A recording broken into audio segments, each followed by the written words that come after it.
Hello everyone, welcome again. Centrifugation की इस playlist में मैंने आपको सेंट्रीफ्यूगेशन के बारे में बता दिया था, उसकी डेफिनेशन बता दी थी।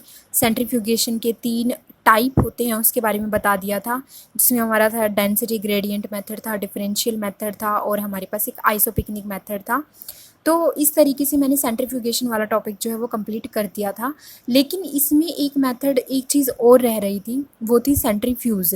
सेंट्रीफ्यूज़ और सेंट्रीफ्यूगेशन दोनों चीज़ें अलग हैं, इनको थोड़ा दिमाग में सेट रखना। सेंट्रीफ्यूज़ का मतलब होता है कि अगर हम सेंट्रीफ्यूगेशन कराने के लिए एक मशीन को यूज़ करते हैं तो उस मशीन को हम सेंट्रीफ्यूज़ कहते हैं। तो इस तरीके से अगर कोई भी चीज़ आप करते हो, कोई भी प्रोसेस आप कर रहे हो, किसी मशीन के थ्रू कर रहे हो, तो उस प्रोसेस को एक अलग नाम दिया जाता है और उस प्रोसेस को करने के लिए जिस मशीन का यूज़ करते हो उसका नाम अलग होता है। तो इस बेस पे सेंट्रीफ्यूगेशन के मेथड अलग हो गए थे कि हम जो सेंट्रीफ्यूगेशन करते हैं उसमें किस बेस पे जो है पार्टिकल्स सेपरेट होते हैं। बेसिकली सेंट्रीफ्यूगेशन का मतलब ही यही होता है कि जो सेडिमेंट हो जाता है, पार्टिकल हैवी होता है और जो हमारे पास फ्लोट करता है पार्टिकल, उसको हम डिकेंट करके नेक्स्ट सुपर फ्लो जो होता है उसको हम सुपर नेटेंट जो होता है उसको यूज़ कर सकते हैं। बेसिकली हम अपने सैम्पल में से सॉलिड पार्टिकल्स को रिमूव करने के लिए सेंट्रीफ्यूगेशन मेथड को फॉलो करते हैं। ओके, तो अब आज की इस वीडियो में मैं आपको बताऊंगी, मैंने आपको कहा था कि मैं हो सकता है नेक्स्ट प्लेलिस्ट में सेंट्रीफ्यूज के बारे में बताऊं, बट अब मैं इसको कंबाइन कर रही हूँ सेंट्रीफ्यूगेशन वाली पूरी प्लेलिस्ट के साथ। इसमें सेंट्रीफ्यूज जो है उसके बारे में मैं आपको बताऊंगी। सेंट्रीफ्यूज बेसिकली क्या है कि एक मशीन है। अब ये मशीन भी 3 टाइप की हो सकती है। हम सेंट्रीफ्यूगेशन जब कराते हैं तो बेसिकली हम स्पीड पे पूरा ध्यान रखते हैं कि हमारी जो सेंट्रीफ्यूगेशन मशीन की स्पीड है वो कितनी होती है। तो उसी बेस पे सेंट्रीफ्यूज को 3 पार्ट में डिवाइड किया गया है। इसके 3 मेथड हैं। ए वन बाय वन हम स्टडी करते हैं सबको। फर्स्ट है लो स्पीड सेंट्रीफ्यूज और डेस्कटॉप सेंट्रीफ्यूज। ये फर्स्ट टाइप है हमारे पास। आप इतना भी अगर मटेरियल इसके लिए यूज़ करोगे सेंट्रीफ्यूगेशन के बाद, अगर सेंट्रीफ्यूज के बारे में बताते हुए आप ये सब यूज़ करोगे तो ये इनफ होता है। ठीक है, एक बड़े क्वेश्चन में काफ़ी होता है सेंट्रीफ्यूज के बारे में बताना, रोटर के बारे में बताना, सेंट्रीफ्यूगेशन की प्रोसेस और उसके टाइप के बारे में बता के एग्जाम्पल सेट कर देना, राइट। तो सेंट्रीफ्यूज जो है इसके बारे में मैं बता रही हूँ। 3 टाइप के सेंट्रीफ्यूज हैं और इसी में एक वर्ड यूज़ होगा रोटर। कोई भी मशीन होती है, मशीन में शाफ्ट होता है, उसको घुमाने के लिए एक रोटर होता है। तो वो रोटर होते हैं 4 टाइप के। उन रोटर का यहाँ पर इस्तेमाल किया जाता है मशीन के अंदर। तो हमें देखना है कि कौन से वाली मशीन में कौन से वाला रोटर यूज़ होता है। तो बेसिकली पर्टिकुलर कैरेक्टरिस्टिक हमें चेक करनी है कि पर्टिकुलर मशीन की क्या क्या कैरेक्टरिस्टिक हैं। तो 3 टाइप की मशीन होती हैं। फर्स्ट है लो स्पीड सेंट्रीफ्यूज और डेस्कटॉप सेंट्रीफ्यूज। लो स्पीड जैसे कि नाम से इंडिकेट हो रहा है, इसमें जो रोटर की स्पीड होती है वो स्लो होती है।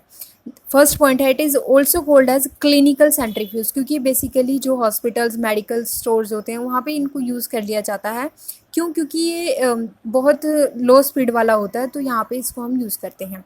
It has 4000 to 5000 revolution, sorry, it has a 4000 to 5000 rpm with rcf value, operate at low temperature with no means of temperature control of the sample।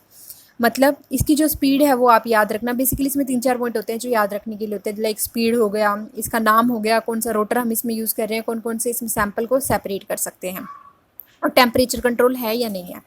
तो इस तरीके से क्लिनिकल सेंट्रीफ्यूज है, इसकी स्पीड 4000 से 5000 आरपीएम है और ये क्या है, इसमें टेम्परेचर जो है वो कम रखा जाता है। अगर आप इसका टेम्परेचर ज़्यादा कर दोगे तो ये मशीन ख़राब हो जाती है। क्यों? क्योंकि इसमें टेम्परेचर को कंट्रोल करने के लिए कोई सिस्टम नहीं है। लिखा भी है operate at low temperature with no means of temperature control of the sample. मतलब जो चैम्बर बनाया गया होता है उसमें चैम्बर में कोई भी ऐसी चीज़ नहीं लगाई जाती कि टेम्परेचर को कंट्रोल किया जा सके, इसीलिए इसको लो टेम्परेचर पर ऑपरेट करना होता है।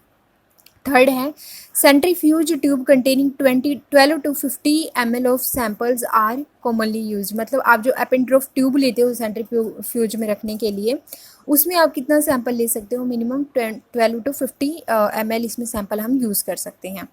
दे are very simple and small, least expensive. ये जो होते हैं बहुत ही सिंपल होते हैं और स्मॉल होते हैं और ये लीस्ट एक्सपेंसिव होते हैं, मतलब इनका खर्चा बहुत ही कम होता है। तो इस तरीके से हम बता सकते हैं कि सेंट्रीफ्यूज में लो स्पीड सेंट्रीफ्यूज या डेस्कटॉप सेंट्रीफ्यूज जो है आप यूज़ करोगे तो उसकी ये कैरेक्टरिस्टिक हैं। बाकी इसके एडवांटेजेस क्या हैं कि this centrifuge is used for rapid sedimentations of coarse precipitates और आरबीसीज, यीस्ट सेल और बल्कि प्रेसिपिटेट्स ऑफ केमिकल रिएक्शन। इन सबको सेंट्रीफ्यूज करने के लिए आप डेस्कटॉप सेंट्रीफ्यूज का यूज़ करते हो। मैं डिटेल में नहीं जा रही हूँ, इतना सब आपको पता है कि ये सब क्या लिखा है यहाँ पे। नेक्स्ट है the centrifuge sample is centrifuged until the particles are packed into a pellet at the bottom of the tube. The upper liquid medium portion the supernatant is then separated by decantation. मतलब Eppendorf tube में जब आपने अपने sample को डाला है, RBC yeast cell जो है वो सेटल डाउन हो जाते हैं बॉटम पर, एक पैलेट का फॉर्मेशन कर लेते हैं और जो ऊपर सुपर नेटेंट बनता है उसको आप डिकेंट कर सकते हो, उसको उसके थ्रू आप अपने पार्टिकल्स को सेपरेट कर सकते हो। The two type of rotors are used in centrifuge of this type. इस टाइप की सेंट्रीफ्यूज में आपके टू टाइप की रोटर यूज होते हैं। फर्स्ट है fixed angle rotor and second है स्विंगिंग बकेट। तो इन रोटर के बारे में आपको मैं आगे बताऊंगी, बट अभी के लिए याद रखना कि इस वाले में ये वाले रोटर यूज होते हैं, ठीक है। नेक्स्ट है हाई स्पीड सेंट्रीफ्यूज। ये क्या है, ये ऑपरेट, नाम भी लिखा है, operate can control speed and temperature of the rotor. मतलब इसको इस तरीके से डिज़ाइन किया गया होता है मशीन को कि बहुत हाई स्पीड पे रिवोल्यूट करता है और जिसकी वजह से इसका टेम्परेचर इंक्रीज होगा डेफिनेटली, लेकिन साथ ही इसमें एक टेम्परेचर कंट्रोल सिस्टम भी अरेंज किया जाता है। तो यहाँ पे क्या हो गया, मैक्सिमम स्पीड ऑफ 25000 यानी कि 25,000 आरपीएम की स्पीड इसकी होती है। उसकी कितनी थी, 4000 to 5000 थी। इसकी करीबन 5 टाइम्स ज़्यादा है। 25,000 आरपीएम इसकी स्पीड होती है, जो कितना सेंट्रीफ्यूगल फोर्स प्रोवाइड करती है, 90,000 ग्रेविटी के अकॉर्डिंग हमें सेंट्रीफ्यूगल फोर्स प्रोवाइड कराती है।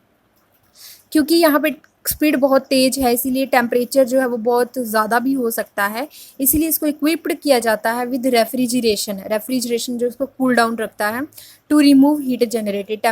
गर्म टेम्परेचर के ज़्यादा होने की वजह से जो हीट जनरेट हुई है उसको रिमूव करने के लिए यहाँ पे एक रेफ्रिजरेशन रखा जाता है।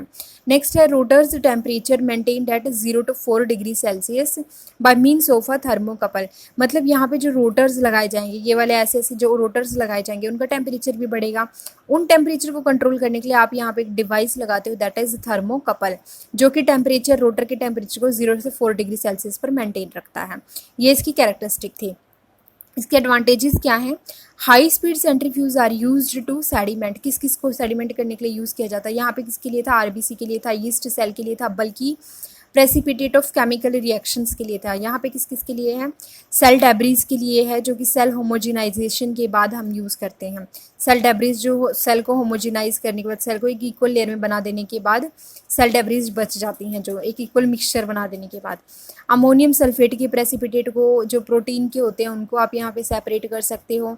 सेल्यूलर ऑर्गेनिल्स हैं, जैसे कि हमारे पास क्लोरोप्लास्ट है, माइटोकॉन्ड्रिया है, न्यूक्लियस है, इन सबको भी आप इस मेथड के, इस मशीन के थ्रू सेपरेट कर सकते हो। यहाँ पे रोटर तीन तरह के यूज़ होंगे, fixed angle rotor, swinging bucket rotor and vertical rotor. ये चारों आगे मैं बताऊंगी। And these rotors are made of carbon fibre composition. इनकी पर्टिकुलर कैरेक्टरिस्टिक ये होती है कि कार्बन फाइबर के बने हुए होते हैं। तो ये हमारे पास क्या हो गई, ये हमारे पास दो टाइप की सेंट्रीफ्यूज की मशीन हो गई। अब हमारे पास नेक्स्ट आती है,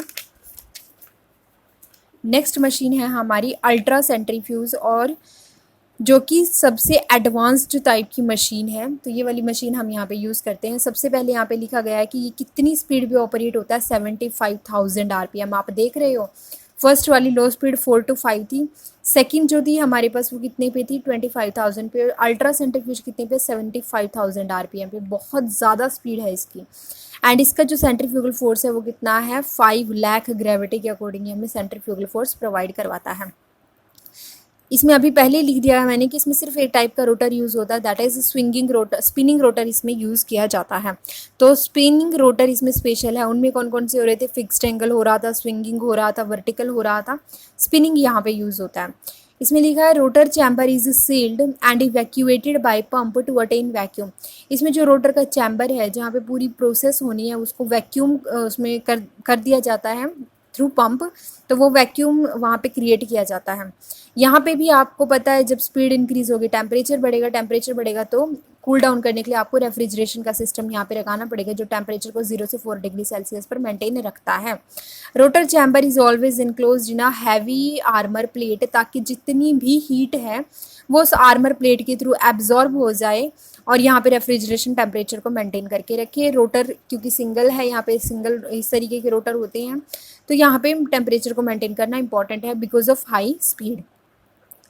तो हमें पता है कि ये वाले जो अल्ट्रा सेंट्रीफ्यूज हैं ये दो तरीके से यूज़ किए जा सकते हैं, या तो ये प्रिपरेटिव एनालिसिस के लिए जो प्रिपरेटिव सेंट्रीफ्यूगेशन में यूज़ होते हैं, या फिर एनालिटिकल में। तो centrifugation for isolation and purification of components is known as preparatory centrifugation. जहाँ पे आप कंपोनेंट्स को सेपरेट करते हो तो हम बोल देंगे वो प्रिपरेटरी सेंट्रीफ्यूगेशन है इस मशीन के थ्रू। लेकिन जब आप उन कंपोनेंट्स की कैरेक्टरिस्टिक को एनालाइज करते हो while that carried out with the desire for characterisation is known as analytical centrifugation. एक तो आप डायरेक्ट आइसोलेट कर रहे हो, प्यूरिफाई कर रहे हो, तो उसको हम बोल देते हैं कि वो प्रिपरेटरी सेंट्रीफ्यूगेशन है। बट अगर आप उसको एनालाइज कर रहे हो then it is a analytical centrifugation. Preparatory और एनालिटिकल सेंट्रीफ्यूगेशन के कुछ पॉइंट्स यहाँ पे लिखे हैं that it is high velocity centrifuge used to separate small sub microscopic particle. Preparative क्योंकि इसमें छोटे छोटे पार्टिकल को सेपरेट किया जाता है। It is a high velocity centrifuge used in the analytical process. जो पार्टिकल यहाँ पे सेपरेट हुए हैं उनकी क्वालिटी को चेक करने के लिए हम एनालिटिकल सेंट्रीफ्यूगेशन यूज़ करते हैं। It is used in pelleting small materials such as membrane, organelles, virus, plasmid, DNA and RNA। तो ये pellet बन जाती है इनकी settle down होने के बाद। And it is used to determine mass and shape of large molecule। आप देख रहे हो कैरेक्टर को आप इसमें चेक कर रहे हो, शेप या फिर आप उसका मास चेक कर रहे हो। That is protein complexes and rate of sedimentation of molecule, ये आप इसमें चेक करते हो। इसमें large sample size can be processed, और इसमें सिर्फ स्मॉल सैंपल को, स्मॉल वॉल्यूम को ही आप प्रोसेस कर सकते हो एनालिटिक के लिए। आप एक टाइम पे छोटे सैंपल को यूज़ कर सकते हो उसकी क्वालिटी को चेक करने के लिए, लेकिन यहाँ पे आप सेपरेट करने के लिए बड़ा सैंपल, ज़्यादा अमाउंट में सैंपल ले सकते हो। लेकिन इसकी कमी क्या है कि इससे हमें इसकी एडवांटेज क्या है, इसमें लेस प्योर सैंपल को यूज़ किया जाता है, लेकिन इसमें जो सैंपल यहाँ से प्योर होके आता है उसको यूज़ करना पड़ता है। इसमें कोई कूलिंग अरेंजमेंट नहीं है, इसमें कूलिंग अरेंजमेंट की जाती है। ये मशीन है एक तरीके से प्रिपरेटरी और एनालिटिकल, जो या तो सिर्फ आइसोलेशन को चेक करेगी या फिर क्वालिटी को चेक करेगी। और इस वाली मशीन में progress can be collected study after the run. जैसे आपने उसको चलाया, एंड में आप उसको देखते हो, बीच में आप उसको चेक नहीं कर सकते, लेकिन इसमें progress can be observe visually. इसमें आप कंटिन्यू चेक कर सकते हो। यहाँ पे मैनुअल बने हुए होते हैं, मशीन पे नंबरिंग होती है, तो उससे अकॉर्डिंग आप इसको चेक कर सकते हो। Can not use in analytical process and can be use in analytical process. Checking के लिए, क्वालिटी को चेक करने के लिए यूज़ नहीं कर सकते, इसको कर सकते हो। यहाँ पे एक बैकमैन मॉडल ई यूज़ किया जाता है। तो इस तरीके से ये मैंने आपको बताया कि क्या होता है। यहाँ पे कि अल्ट्रा सेंट्रीफ्यूज का एक डायग्राम दिया गया है जिसमें कंट्रोल पैनल है, स्लाइडिंग डोर है, कूलिंग जैकेट है, वैक्यूम पंप बनाया क्योंकि अल्ट्रा सेंट्रीफ्यूज मशीन में ये होता है। रोटर है जो इसको घुमाते हैं स्पीड पे, मोटर लगी हुई है इसको एनर्जी प्रोवाइड कराने के लिए, आर्मर्ड चैम्बर है जो इसको हीट से बचाता है, और यहाँ पे कुछ कंट्रोल पैनल जो आप देख रहे हो, यहाँ पे नंबरिंग शो होती रहती है। कंट्रोल पैनल ऊपर लगे हुए होते हैं ना, एक स्लाइड होती है मशीन की, स्लाइडिंग डोर होता है, इसमें आप इसको हटा करके इसमें अपनी एप एंड ड्रॉप रख सकते हो। इस तरीके से यहाँ पे कूलिंग सिस्टम लगा हुआ, वैक्यूम पंप लगा हुआ, वैक्यूम क्रिएट करने के लिए। तो ये एक अल्ट्रा सेंट्रीफ्यूज का एक डायग्राम है। उसके बाद मैं नेक्स्ट आपको रोटर के बारे में बताऊंगी नेक्स्ट वीडियो में। आई होप आपको ये चीज़ समझ आ गई होगी। Thank you friends.